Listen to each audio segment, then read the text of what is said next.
Bom dia, pessoal do sexto ano. Meu nome é Flávia e eu sou a nova monitora de geografia. Estou trabalhando com o professor Gabriel. E eu vou apresentar para vocês o volume 6 do PET de Geografia. Espero que estejam todos bem e vamos começar a aula então. Bom, pessoal, nesse volume 6 de Geografia, nós teremos como conteúdo tempo e clima, climas do planeta Terra, clima e atividades humanas e mudanças climáticas. Nessa primeira semana, o tema será tempo atmosférico e clima. Então a gente vai precisar diferenciar o que é o tempo atmosférico e o que é o clima. Bom, vou dar como exemplo a nossa cidade mesmo, aqui em Poços.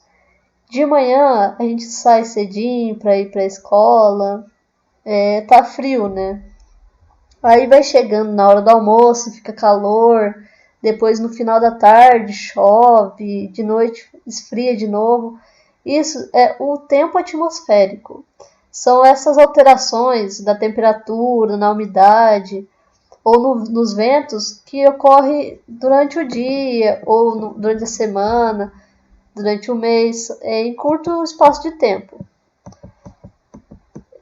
Esse tempo atmosférico é uma parte importante das nossas vidas, porque conhecendo essas condições do tempo, a gente consegue definir qual que é o melhor momento para determinadas atividades, como brincar ao ar livre, ir à praia, plantar sementes, colher frutos e legumes. E esse tempo atmosférico também influencia em navegações de barcos e aviões. E aí, para a gente saber se vai fazer frio, se vai fazer calor, se vai chover naquele final de semana que a gente está querendo viajar, a gente vai e consulta a previsão do tempo, que a gente olha no jornal. Hoje em dia a gente consegue olhar na internet, né, no celular mesmo a gente pode olhar com uma semana até 15 dias. Claro que quanto maior o tempo de distância dessa previsão, mais difícil vai ser acertar, né? Porque o tempo é uma coisa muito difícil de prever. O clima, então, ele está relacionado ao tempo, às mudanças desse tempo atmosférico, só que durante um longo período. E aí, para fazer essa caracterização do clima de um município, de uma região ou de um país, os climatólogos ou meteorologistas ficam observando as mudanças do tempo atmosférico durante pelo menos 30 anos consecutivos. Depois disso, eles conseguem saber o clima daquela região, o clima do país. E nesse tempo todo, desses 30 anos de estudo, eles observam a variação da temperatura da cidade, a umidade do ar, vento, quantidade de chuva, que são os elementos climáticos. E aí a gente pode observar que o clima ele influencia em tudo que a gente faz, né? Nas dinâmicas culturais, econômicas e sociais, incluindo o que a gente faz, o que a gente veste, o que a gente come. E a gente tem que observar também que a vegetação também é influenciada pelo clima de uma determinada região. Por exemplo, as árvores coníferas são aquelas árvores, essas árvores assim, ó. Vocês podem ver aqui nessa foto, nessa imagem de neve. Elas são árvores e arbustos em formas de cone e evitam o acúmulo de neve e se adaptam principalmente em lugar de clima frio. E, por sua vez, essa vegetação também influencia na temperatura e na umidade do lugar, sendo um fator importante na definição do microclima de um lugar. Por exemplo, se você está em um lugar que tem bastante árvores, você sente que é mais fresco, que não é tão quente. Igual quando você vai para o centro da cidade, por exemplo, que é muito quente, quase não tem árvore, então fica mais quente. Então, agora sobre a formação desse clima, ele é formado pela combinação dos elementos climáticos e dos fatores geográficos que atuam em uma região. E os principais elementos climáticos são temperatura, que depende da insolação, que é da quantidade de luz e de calor do sol que chega a um lugar, e são absorvidos ou refletidos. Como já vimos, há uma distribuição desigual de calor irradiado pelo Sol na superfície terrestre. Outro fator do clima é a precipitação, que é a água presente na atmosfera que pode precipitar-se, cair na forma de chuva, neve ou granizo. O outro elemento é a pressão atmosférica.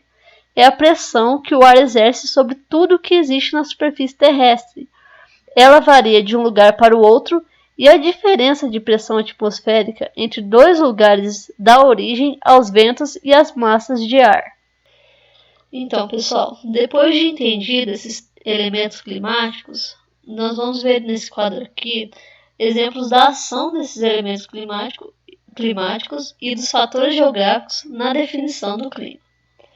Aqui nessa primeira coluna vão ser os elementos climáticos, a segunda coluna os fatores geográficos e a terceira como atuam na formação do clima.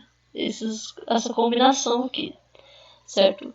Então, aqui ó, a temperatura em relação à latitude. Em áreas próximas à linha do Equador e às regiões tropicais, a quantidade de radiação solar recebida é maior. Por isso, as temperaturas são mais altas nessas áreas e mais baixas na proximidade dos polos. Então, a temperatura diminui do Equador para os polos. Em relação à altitude, a temperatura diminui em média 0,6 graus a cada 100 metros de altitude. E a relação à maritimidade e continentalidade, em áreas mais próximas do mar, a variação de temperatura é menor que nas áreas continentais ou distantes do mar, como aqui em Poços de Caldas, né? Aqui agora a precipitação em relação à latitude. Em geral, nas áreas próximas ao Equador, a precipitação é maior que em outras áreas, como os polos e as regiões temperadas. Em relação à maritimidade e continentalidade, as áreas próximas do mar têm precipitações maiores que as do interior dos continentes. Isso se deve ao fato de que as águas oceânicas produzem mais evaporação que as continentais. Então, a água do mar ali nas regiões costeiras, ela evapora com mais facilidade, então acaba chovendo mais. E a pressão atmosférica em relação à altitude. A pressão atmosférica é menor nas áreas de maior altitude e maior em locais de menor altitude. E em relação à latitude, nas áreas próximas aos polos, a pressão atmosférica é maior e a temperatura é mais baixa. Nessas áreas, originam-se as massas de ar frio. Nas áreas próximas ao Equador, nas regiões tropicais, a pressão atmosférica é menor e as temperaturas são mais baixas. Nessas áreas, originam-se as massas de ar quente. Então, depois de vocês lerem este material e assistirem essa aula, nós vamos para as atividades. Então, na primeira atividade, temos essa tirinha aqui. Não sei se vocês vão conseguir ver bem, né? Que ela está um pouco com a definição um pouco ruim. Mas diz aqui: as nuvens faz uma forma tão bonita, forma de passarinho, coração, elefante. E aquela ali, Chico, que forma que tem? Aí o Chico olha e fala: de chuva. Sai correndo. Então aí nessa primeira atividade, vocês vão ver esse quadrinho, vão responder letra A. O que atrapalhou o passeio do Chico Bento? Você já passou por algo parecido? Descreva a situação. Então é bem simples, né? Vocês vão comentar aqui, né? Na letra B, você já olhou para o céu antes de sair de casa para ver se precisaria de agasalho ou guarda-chuva? Em que situação isso aconteceu? Na atividade 2, procure no dicionário ou pesquise na internet o significado da palavra meteorologista. Onde você já ouviu falar sobre essa profissão? Isso aqui também é bem tranquilo de fazer, né, pessoal?